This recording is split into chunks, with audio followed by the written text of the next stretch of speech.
Congratulations. A mistake in the paperwork just made you the owner of the Eiffel Tower. But before you sell a single postcard, here's the first thing you need to know. If you take a professional photo of your tower at night and sell it, by the rules you must pay a fee to the company that actually runs the tower. Because the light show is copyrighted, that means no one can use a photo of the lit tower for business without paying a fee. We'll get to that. Your tower also comes with a piece of the old staircase. It recently sold for nearly €500,000. It has a top-rated restaurant, recognized by the famous Michelin Guide, hanging in the sky, and it comes with a rent payment of €45 million to the city every single year. Before you spend a cent, let's look at what the people who actually run this place are doing today. Let's start with the records, because the first thing you'll notice is that your tower is run by a company, not France. That company pays rent to the city. On paper, you've just taken over a medium-sized company with 402 employees. It's called SETE. It's 99% owned by the city of Paris, and it gets zero money from the state, not a single euro. It runs completely on the money it makes from its own sales. In 2025, it earned about €157 million and spent nearly $158 million just to run the tower. It spends basically everything it makes. And then comes the bill that really hurts. A royalty fee, a share of its earnings that goes to the city as part of the deal, paid straight to City Hall. In 2025, that was €45.6 million. That's up from $38.7 million the year before. And the city is pushing it toward $50 million. 6.3 million visitors walk through your gates every year. But the moment the cash lands, a huge chunk disappears into the city's accounts before you can fix a single spot of rust.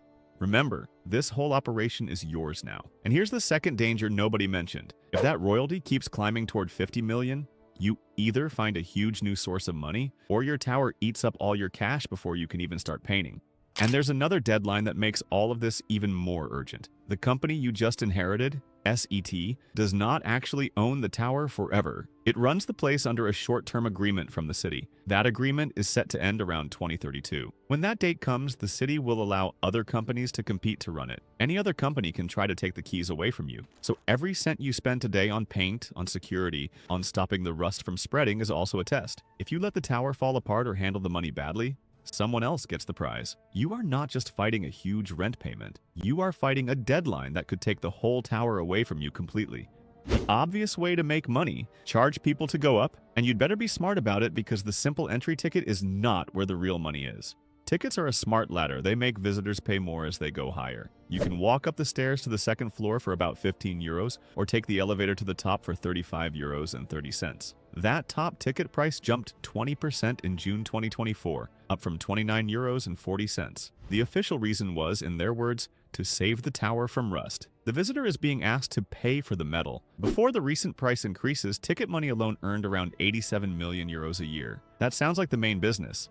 But it is just the front door, because the ticket money gets eaten up by the rent and the cost of paint before you can touch it. So if you want to actually keep this tower standing, you need to look somewhere else. The big money is happening where the public cannot see, inside the restaurants, the private party rooms, and the trademark office. The tower is a high-end spot with activities from bottom to top. In 2018, it gave a 10-year contract to a big food service company called Sodexo to manage all the food. That means a top-rated restaurant, recognized by the famous Michelin Guide, Le Jules Verne, on the second floor, a simpler French restaurant on the first, fast food stands, and a champagne bar at the very top, 300 meters high. A glass of champagne with Paris's highest view is almost pure profit. Then there is the first floor, which has a private party room of 200 square meters, the Salon Gustave Eiffel. Companies can rent it for big parties and private business meetings, but you will not find a price online. If you need to ask the price, you probably cannot afford it.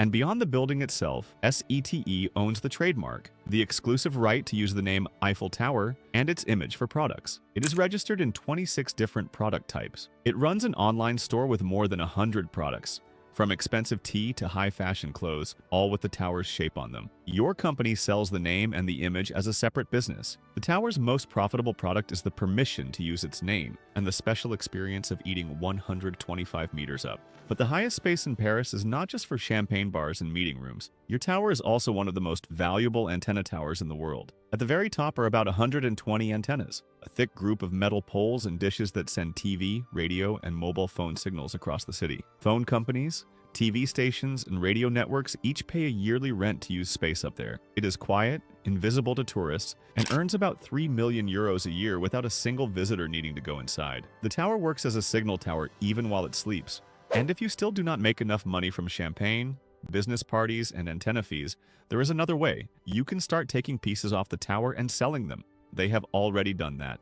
In 1983, the old winding staircase between the second and third floors was taken down. They cut it into 24 pieces. Ever since, these pieces have been sold one by one at famous auction houses. A 2.75-meter piece of Gustave Eiffel's original steps sold for 450,000 euros in 2026. Another piece sold for 523,000 euros a decade earlier. Every time repair work creates extra old parts, they become items for auction. Even the old metal from the tower floor sells for more than an expensive car. But selling real pieces of the tower is one thing. The real trouble is the unofficial selling. Step outside your gates and there is a whole black market that you cannot touch. It is so well established that your own employees once went on strike. They stopped working to protest because of it. Beneath the tower, people sell small Eiffel Towers without permission, 5 for €1. They constantly run from the police. The scale is huge. In 2026, a single police operation took nearly 300 tons of fake souvenirs. Officials say the illegal trade cuts the sales of official sellers in half. The same large crowds attract groups of thieves so bold that in 2015, workers closed the whole tower for about 7 hours. One worker on strike told reporters he had seen groups of up to 30 people working at the bottom. He said the police simply could not stop them. The crowds that fill your cash registers also create a criminal world that the official company can only watch, and it once pushed the staff to strike for their own safety. But while the street sellers compete on quantity on the street, your own company runs a much calmer version of the same trade inside the gates. SETE operates several official stores hidden inside the tower's first and second floors. The same small metal models of the tower that sell for just a few cents outside are sold here at a much higher price, often 10 to 15 euros for a single painted model. Tourists who do not want to bargain with a street seller, or who want a nice box with the logo, pay extra. Your company keeps that extra profit, and it does so with no police chases. No stock taken away. The illegal traders outside do not directly compete with the official shop. They create a market with 2 levels where you sell the official version for 20 times the price. But even the thieves, the 5 for €1 fakes, and your own high-priced shops all operate in the daytime. The most amazing way to make money from this building happens right when the sun goes down. By law, you can take photos of the Eiffel Tower for free, but only during the day. It turns out the moment the lights come on, the view is protected by copyright. Gustave Eiffel's structure is no longer under copyright. Any daytime photo is free to sell. But in 1985, a lighting designer named Pierre Bedeau created the golden lights, 336 lamps, plus the later twinkling lights, 20,000 bulbs that flash for 5 minutes every hour. That light show is treated as a separate piece of art with its own copyright, owned by SET. Bedeau died in 2021, so the copyright is likely to stay until about 2091. The company's official rule is clear. Any business use of a nighttime photo of the lit tower must ask for permission beforehand. It may also cost a fee. No tourist has been fined for an Instagram story, but any film team, advertising company, or photo-selling business that does not ask first is, by the rules, breaking the law. The tower has found a way to control the nighttime view, and it will for another 70 years. All of that, the champagne, the rented party rooms, the old metal sold for €500,000, the legal right to the twinkling lights, it all goes into one set of accounts. And now we come to the hidden problem that could destroy your whole business.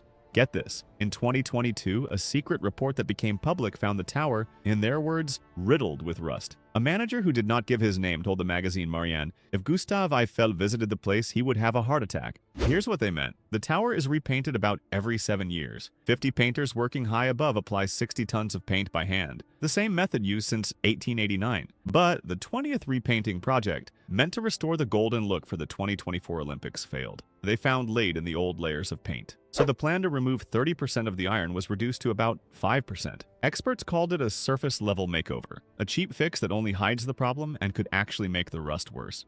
Financially, the pressure was huge. Losses from COVID of about 120 to 130 million euros forced an extra 60 million euros to keep it from collapsing in 2021. The extra painting costs added about another 130 million. The answer was the 20% ticket increase and the push of the city royalty toward 50 million, the very moves we saw earlier.